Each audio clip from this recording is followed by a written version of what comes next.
You ready?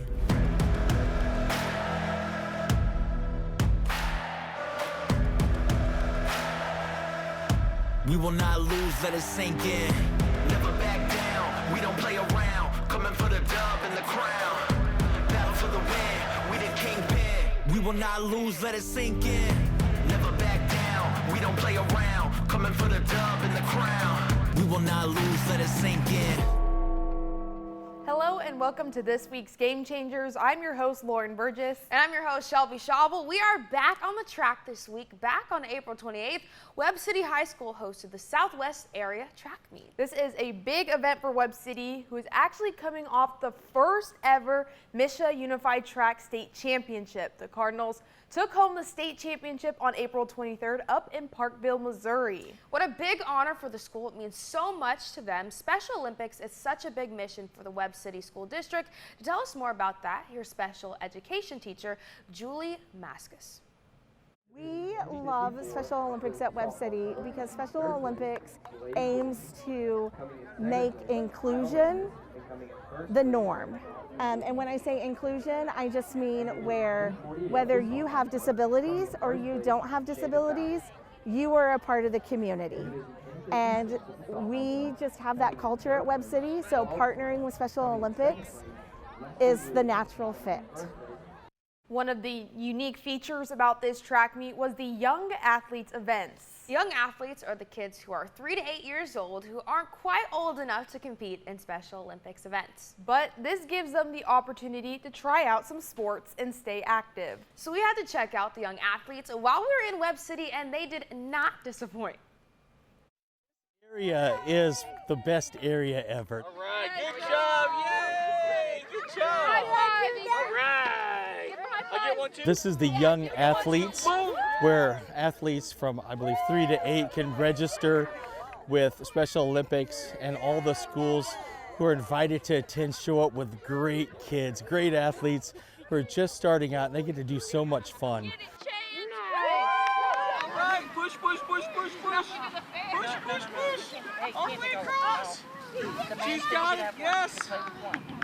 Win, both sides win. All right. So we set up an obstacle course and lots of fun activities. You have to celebrate everything. There's no losses here. We try hard, and if I don't succeed, let me be brave in that attempt. And that's what Special Olympics is about.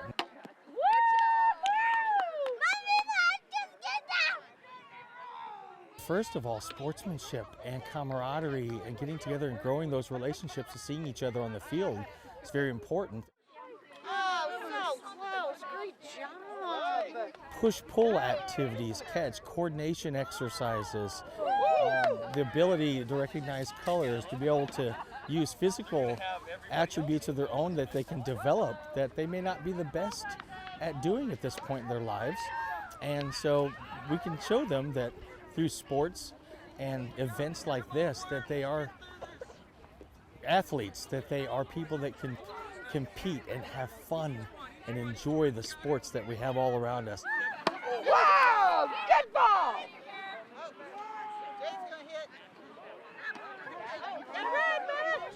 Mr. Cranford says they typically see around 20 to 40 athletes every time they do a Young Athletes event.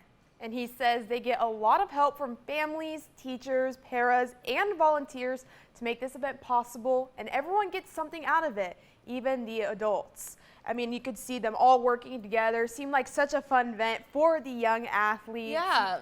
I kind of love that you could kind of see the obstacle course. I mean, I was a big fan of seeing the soccer and someone scoring, you know, and there were several events at this, you know, Young Athletes event that allowed these athletes to be able to just kind of like participate in a bunch of things. Exactly. Get their feet wet and kind of be more versatile in all the sports. And Yeah. I think the biggest thing also is staying active as well. Exactly. I mean, it's important to be inclusive, especially for our young ones, to just get them to be active, and that can like help them build habits at a young age, good habits. And maybe find a sport that they want when they Yes. get bigger, you know, not young athletes forever. Yes. So, and of course, we can't forget about the main event, the track and field competition.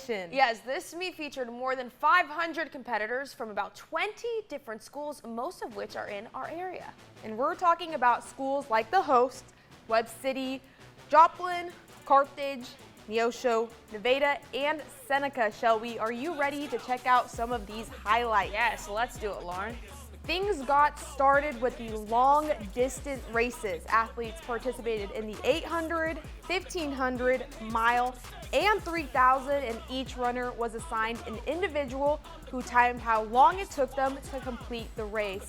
Long distance is not for me. I'm not a big fan of the long distance despite doing soccer, but long distance I think allows people to really, pace themselves. Yeah, and endurance. patience. Exactly. For sure. I mean, I definitely have had my taste in some longer distance events for sure. I did cross country before I switched over to the sprints. And of course, you can't forget the sprinters. I mean, sprinting events including the 50 meter, 100 meter, 200 meter, and 400 meter. And look at them go. I mean, they are pushing the pace right there. They're really trying their hardest and really, putting the pedal to the metal, making it all the way to the finish line. As you can kind of see, there are some volunteers here. But going back to like the long distance into the sprinting, there are some things you can kind of take away from long distance going into sprinting, right, Shelby? Yeah, I mean, I think it's just like a different battle. Like with the distance, you're definitely having to pace yourself, kind of build that endurance and have patience. And it's definitely like a mind battle for sure.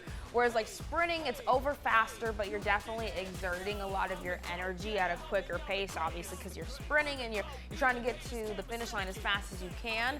But it definitely takes a lot out of you as well, just kind of two different things for sure. And we're gonna let these two racers get to the finish line real quick because we also had some field events beginning with the softball throw. Participants had 3 chances to see how far they could throw a softball. We kind of talked about this in previous track episode about what softball throw was, but as you can see, he's gearing up, getting ready to throw that softball, and he launches that one.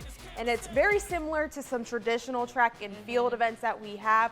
But again, softball throw is a softball, and you throw it and you see how far you can get. And look, we love to see the mascot there giving high fives to some of the athletes, and just that support as well at these events I think is so crucial to these Special Olympic athletes. Oh yeah, for sure. And our final event that we're going to highlight is the mini javelin, similar to the softball throw in the sense that participants had 3 chances to see how far they could throw this foam javelin. And I believe we also had this event in past track Yeah, events. we did. We talked about this. I feel like this one is kind of a better example, like an actual example of javelin. They had like the mini jab. Before I think they used like something to represent a javelin, but it wasn't like actually, that. But yes. I mean, they're getting it far. Definitely not an easy thing as well. That takes technique for sure. Especially the foam. I wonder how much that has a difference of an impact. Yeah, and the winds. The wind, I was just about to say. So I bet this was still a pretty difficult event for the athletes, and such a big event. 500 athletes from 20 different schools, like we said. Wow. And we want to take some time to highlight one of those teams, and that team being... Yeah, the Seneca Indians have about 26 Special Olympic athletes, ranging from the young athletes all the way to high school, who compete in various sports. We caught up with one of the athletes and one of the coaches as well, who talked about what it's like to compete in these games. To be honest, you just have to have a good mindset, good sportsmanship. Like, you can't just be mean to others, and you have to have respect for yourself.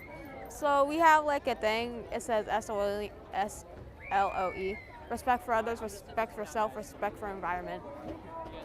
That's like our school rules, so I just follow it. It's great. She's very easy to coach. Always has a positive attitude, works hard. She's had to overcome a lot of things throughout her life, and she's just always positive about whatever things she has to face. Coach Hudson says Seneca Schools does it big for them before their events, including banners made by fellow students, a parade before supporters, and an escort from the marching band. Lauren, we may have to go out and watch that sometime as well. It looks really cool. Yeah, Shelby, you love to see that kind of support from schools, and just seeing, the community all come together for an event like this, I feel like makes the athletes and everyone that participate in Special Olympics, truly feel, valued and supported. It's a great opportunity to just kind of be inclusive and allow people to also build good active habits as well. Well, that will do it for this week's Game Changers. Thank you so much for joining us. We have more track and field coming up. Next week, we're heading to Southeast Kansas, so stay tuned for that. Watch me